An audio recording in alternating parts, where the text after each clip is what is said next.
Welcome to my channel. இன்றைக்கி peanut chutney எப்படி பண்ணலாம் அப்படிங்கிறது பார்த்துடலாங்க. அதுக்கு தேவையான இன்க்ரீடியன்ஸை பார்த்துடலாம்.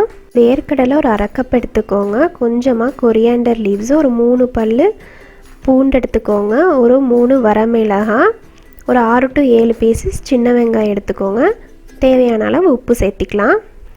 ஃபஸ்ட்டு ஒரு கடாயில் எண்ணெய் ஊற்றிக்கலாங்க. எண்ணெய் ஊற்றிட்டு நம்ம அரை கப்பு வேர்க்கடலை இருக்குது இல்லைங்களா, அந்த வேர்க்கடலையை போட்டு நல்லா செவக்க வறுத்து எடுத்துக்கலாம். எடுத்து தனியாக வச்சிடலாம்.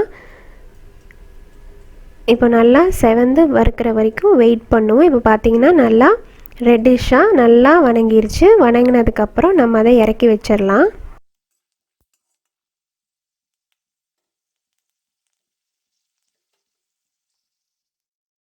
இப்போ நம்ம அதே கடாயில் இந்த வேர்க்கடலையை எடுத்து வச்சுட்டு மிச்சம் இருக்குங்களா எண்ணெய், அதுலேயே நம்ம இப்போ வெங்காயம், பூண்டு, அப்புறம் இந்த வரமிளகாய் இது எல்லாத்தையும் போட்டு ஃப்ரை பண்ணிக்கலாம்.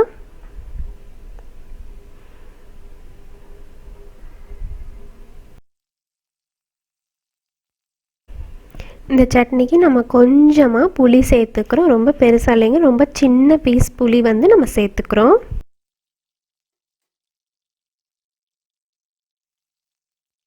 அடுத்து நம்ம கொத்தமல்லி ஆட் பண்ணிக்கலாம். ஆட் பண்ணி அதையும் நல்லா வணக்கிக்கலாம்.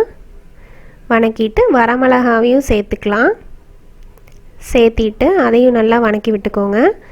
வணக்கி விட்டுட்டு நம்ம கொஞ்சமாக தேங்காய் இருக்குது இல்லைங்களா, அதை கொஞ்சம் சேர்த்துக்கலாம். கொஞ்சமாக தேங்காய், ஒரு 4-5 பீஸ் தேங்காய் அரைக்கிறதுக்காக மட்டும்தான் சேர்த்திக்கிறோம்.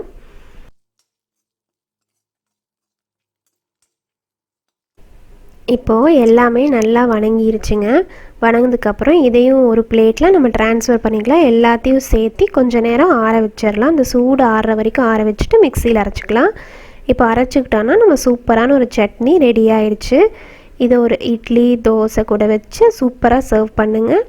ரொம்ப டேஸ்ட்டாக இருக்குங்க. ட்ரை பண்ணி பார்த்துட்டு எப்படி இருக்குன்னு கண்டிப்பாக கமெண்ட் பண்ணுங்கள். பிடிச்சிருந்தால் லைக் பண்ணுங்கள், ஷேர் பண்ணுங்கள், சப்ஸ்கிரைப் பண்ணுங்கள். தேங்க்யூ.